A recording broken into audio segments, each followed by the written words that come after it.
다음 재고자산에 대한 설명으로 가장 옳지 않은 것은 재고자산 매입 시 발생하는 매입 부대 비용은 취득원가에 가산한다. 모든 자산을 살 때 들어간 재비용은 다 자산으로 본다. 기억하죠? 딱 하나 빼고 단기 매매 증권을 취득할 때 들어간 재비용에 대해서는 수수료 비용으로 본다. 그걸 기억하고 있어요. 재고자산의 수량 결정 방법은 계속기록법과 실질재고조사법이 있다. 그리고 단가, 원가 산정 방법에는 뭐 선입선출법, 후입선출법, 이동평균법 이런 것들이 있고요. 계속기록법을 적용하면 기말재고자산의 수량이 정확하게 계산되고 이 부분이 틀린 거죠. 이 부분이. 계속기록법을 적용하면 매출 수량이 정확하게 계산되고 이렇게 되는 거죠. 매출 수량이. 그래서 이 부분이 얘랑 바뀌면 되죠. 얘랑. 계속기록법은 매출 수량이 정확하게 계산되고 실질재고조사법은 기말재고 수량이 정확하게 계산된다. 이게 바뀌면 되죠. 그래서 2번이 답이죠. 2번. 다음 거래에 대한 회계 처리를 정확히 하였을 경우 영업외 비용에 포함되는 것은 매출거래처로부터 받은 약속금을 만기 전에 금융기관의 매각거래 조건으로 대변에 받으러미 가고 그리고 할인료를 주게 되죠. 만기 전에 은행에 매각을 하면 할인료가 생기죠. 그 할인료를 우리는 매출채권 처분 손실이라고 한다 그랬죠. 그래서 매출채권 처분 손실은 영업외 비용으로 보는 거죠. 영업외 비용으로. 그래서 1번이 답이고 2번은 거래가 아니죠. 이건 말이 안 되는 거고. 이거는 뭐 대손삼각비 뭐 이런 게 생기는 거고 이거는 매입 할인이 생기는 거죠. 매입 할인. 그래서 1번이 답이에요. 다음의 내용을 결산 시점에 결산분계 수정분계를 반영하였을 경우 당기순이익의 변동은 매출 채권잔액 550만 원의 2% 550만 원의 2% 그럼 250 11만 원 나오죠. 11만 원. 11만 원을 설정하기 위해서 설정된 금액을 조회해 보니까 3만 원이 있다 이렇게 돼 있어요. 3만 원이 있다. 그죠? 그럼 11만 원을 만들기 위해서는 3만 원에다가 11만 원을 만들려면 추가적으로 8만 원을 분개하면 되겠죠. 8만 원. 250, 11만 원의 충당금을 설정을 하기 위한 금액인데 3만 원이 있으니까 여기다가 8만 원을 더 추가적으로 분개를 차변의 대손삼각비 8만 원, 대변의 대손충당금 8만 원 이렇게 하면 된다는 얘기인데 비용이 얼마가 생겼어요? 8만 원. 당기순이익의 영향에는 8만 원만큼 마이너스가 되겠죠. 일단 이 첫 번째 분개만 하면. 두 번째 거는 가수금으로 회계 처리하였던 5만 원에 대하여 기말에 가수금에 대한 원인이 판명되지 않았다. 그럼 이거는 분개가 자비익이 된다는 얘기죠. 그래서 가수금은 임시 부채인데 판명이 안 됐으니까 없애주고 대변에 여기 봐요. 자비익이 된다는 얘기죠. 자비익. 1번 분개를 했을 경우에는 당기순이익이 8만 원이 줄죠. 비용이 생기는 거니까. 2번 분개를 하면 5만 원의 당기순이익이 중과가 되죠. 이익이니까. 고로 두 개를 상계시키면 당기순이익이 3만 원 감소가 된다. 이렇게 되는 거죠. 3만 원 감소가 된다. 다음 기업회계 기준에서 분류되는 계정 과목 중 성격이 다른 것은 자기주식이나 미교부 주식 배당금이나 감자차손은 자본 조정에 속하는 거죠.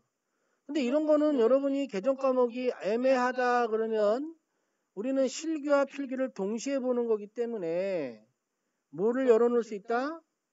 실기 프로그램을 열어놓고 계정 과목을 열어놓으면 이건 찍는 게 아니라 정확히 답을 나타내라 이거예요. 미지급 배당금은 부채에 해당되죠. 다음은 유가증권에 대한 일반 기업회계 기준의 설명이다. 가장 옳지 않은 것은 유가증권은 증권의 종류에 따라 지분증권, 주식, 채무증권, 사채로 분류한다. 단기매매증권과 매도가능증권은 공정가치로 평가하는 것을 원칙으로 한다. 만기보유증권은 상각 후 원가를 평가하며 유효이자율법을 적용하여 상한기간에 걸쳐 배분한다. 유가증권 처분 시 발생하는 증권거래소 수수료 등 비용은 비용으로 처리하는 게 아니라 받는 처분가액에서 바로 차감하는 거죠. 돈 받는 거에서. 다음 중 유형자산의 감가상각과 관련한 설명으로 가장 옳지 않은 것은 감가상각의 주목적은 취득원가의 배분에 있다. 원가 배분이에요. 원가 배분. 예를 들면 차량을 샀는데 언제까지 쓸 수 있지? 이렇게 해서 원가 배분을 하는 거죠. 정률법으로 하겠지만. 자, 정률법은 첫 해년도에 금액을 많이 잡죠. 그러면서 점차적으로 줄어든단 말이죠. 줄어든다는 얘기죠. 증가하는 게 아니라 감소하는 거죠. 감소하는 거. 취득원가 마이너스 감가상각 누계액 곱하기 율이란 말이죠. 정률. 그래서 2번이 증가하는 게 아니라 감소한다라고 봐야 되는 거. 감소. 다음 일반 기업회계 기준에 의한 손익계산서 작성 기준 중 옳지 않은 것은 현금 유출 시점에 관계없이 당해거래나 사건이 발생한 기간에 수익비용을 인식하는 발생주의에 따른다. 수익은 실현주의에 인식한다. 비용은 수익 인식된 기간에 인식한다. 우리가 재무상태표나 손익계산서나 총액계산의 원칙에 의한다 그러죠. 그래서 4번이 잘못된 거죠. 순액이 아니고 총액에 의한다 이렇게 보시면 되겠어요. 다음 중 사채에 대한 설명으로 옳지 않은 것은 사채란 채권자들로부터 자금을 조달하는 방법이다. 사채 발행과 관련하여 직접 발생한 사채 발행 수수료 등 사채 발행가에게서 직접 차감한다. 사채 할인 발행 차금과 사채 할증 발행 차금은 유효 이자율법에 따라서 상각한다. 시장 이자율이 액면 이자율보다 크다면 우리 회사에 투자를 안 하잖아요. 우리 회사 이자율이 싸니까 덜 받고 발행하게 된단 말이죠. 그래서 사채 할인 발행 차금이 생기겠죠. 그래서 할인 발행이 된다 이 얘기가 되는 거예요. 할인 발행이 된다. 공장에서 사용하던 밀링머신이 파손되어 처분하려 한다. 취득원가는 300만 원이며 파손 시점까지 감가상각 누계액은 150만 원이다. 그러면 이 기계가 가치가 얼마가 살아있는 거냐? 150만 원이 살아있는 거예요. 150만 원이. 300만 원짜리 150만 원 사용했으니까 150만 원이 살아있는 거예요. 근데 이 기계를 바로 처분하는 100만 원을 받을 수 있고 20만 원을 추가로 수리해서 처분하면 130만 원을 받을 수 있다. 이때 매몰원가는 얼마냐? 매몰원가는 이 선택을 하기 이전에 옛날에 발생한 원가를 얘기하는 거예요. 이걸 그냥 판다 또는 수선을 해서 판다. 이 선택을 하기 전에 여기에 영향을 미치지 않는 옛날에 발생한 원가니까 300에서 150을 빼고 그러면 150만 원이 남죠. 그게 매몰원가예요. 그게 150만 원이.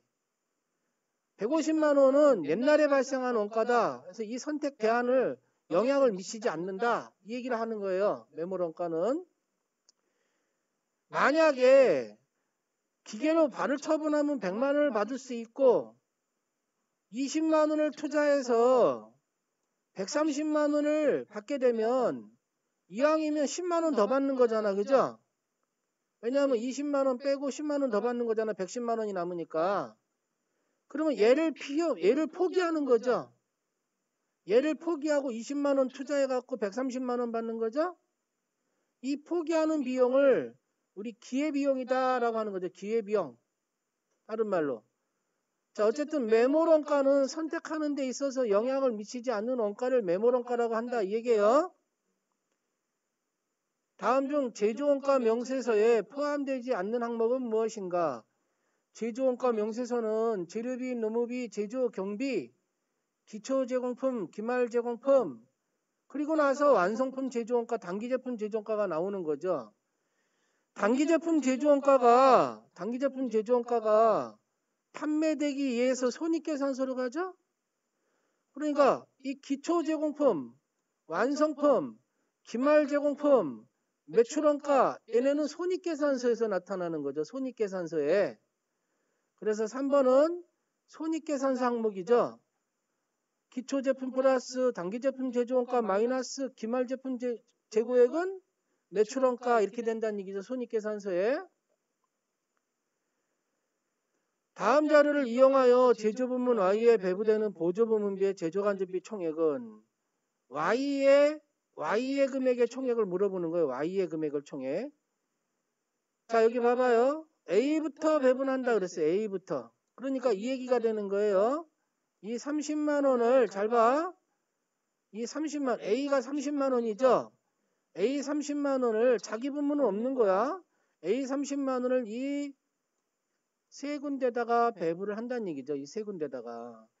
30만 원을 세 군데다가 먼저 배부한다는 얘기죠. 세 군데다가 이렇게 세 군데다가. A부터 배부하니까. 그럼 암산으로 하면 여기 12만 원이 넘어오죠. 3, 4, 12, 12만 원 넘어와요. 에? 그리고 여기는 6만 원 넘어오죠. 6만 원. 2, 3은 6, 6만 원. 여기는 여기다 써줘요. 12만 원, 6만 원, 12만 원. 이것도 12만 원이네. 12만 원. 3, 4, 12, 12만 원, 2, 3은 6, 6만 원, 3, 4, 12, 12만 원. 썼나요? 그러면 봐봐요. 이제 여기 12만 원 왔어요. 여기 6만 원 왔고 이 금액이 세 군데 쪼르륵 넣어주는 거예요. 12만 원, 6만 원, 12만 원 왔죠? 썼죠? 자, 여기 얼마 있어요? 지금 12만 원. 여기는 얼마 있어요? 40만 원. 자, 그러면 이제는 이렇게 되는 거예요. 12만 원과 여기 있는 적어놓은 12만 원과 여기 있는 40만 원 이 두 개를 합쳐서 52만 원이 되죠? 52만 원을 8분의 3 52만 원을 8분의 5 이렇게 계산을 하는 거예요. 얘는 무시하고 이 20%는 무시하고 여기 받은 12만 원과 40만 원을 더해서 52만 원이죠. 52만 원을 이 비율을 더한 거로 n분의 하는 거예요. 8분의 3, 80분의 30 52만 원 곱하기 80분의 30 52만 원 곱하기 80분의 50 이렇게 계산을 한다는 얘기죠. 알겠나요? 그렇게 했을 때 이제 여기 금액이 넘어오겠죠. 그럼 요 금액 넘어온 거랑 여기 12만 원이랑 여기 12만 원이랑 여기 넘어온 금액과 요 12만 원이랑 계산을 해봐라 얘기가 되겠죠. 그래서 얼마가 되는 거예요?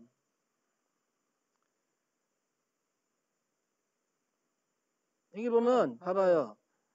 12만 원과 40만 원을 더해서 8분의 5. 지금 여기 답은 이거를 찾는 거니까 8분의 5 하면 32만 5천 원이 넘어온다는 얘기죠. 예?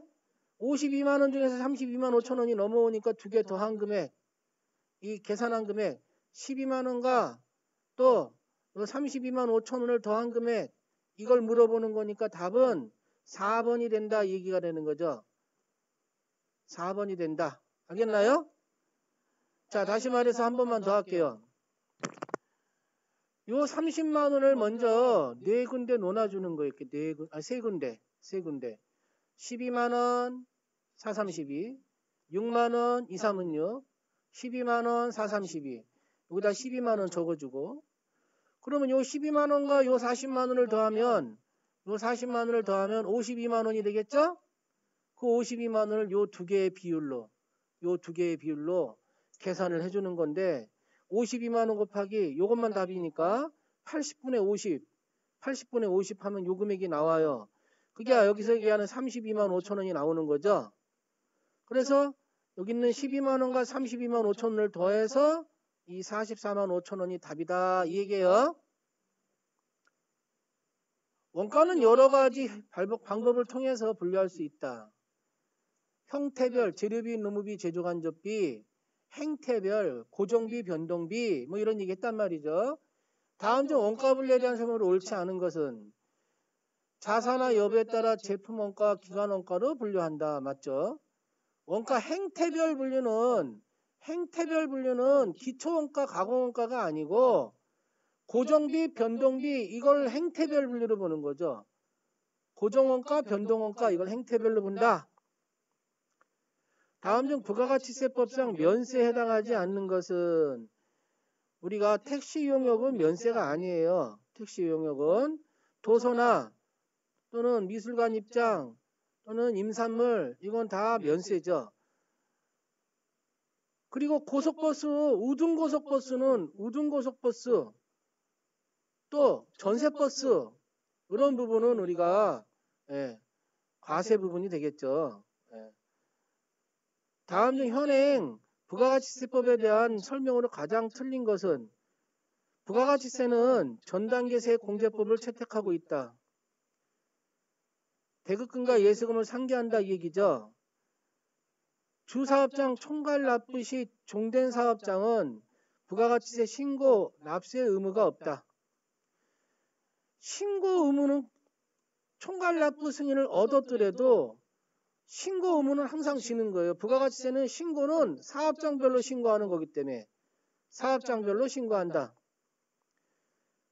다음 중 사업자 등록 정정 사유가 아닌 것은 통신 판매자가 사이버물의 명칭 또는 인터넷 도메인 이름을 변경하는 때, 공동사업자의 구성원 또는 출자 지분의 변동이 있는 때, 중요로 인하여 사업자 명의가 변경되는 때 이건 폐업사유예요. 폐업사유. 여기 상속의 경우는 정정사유가 되지만 중요로 인한 거는 폐업사유다 이 얘기가 되는 거예요.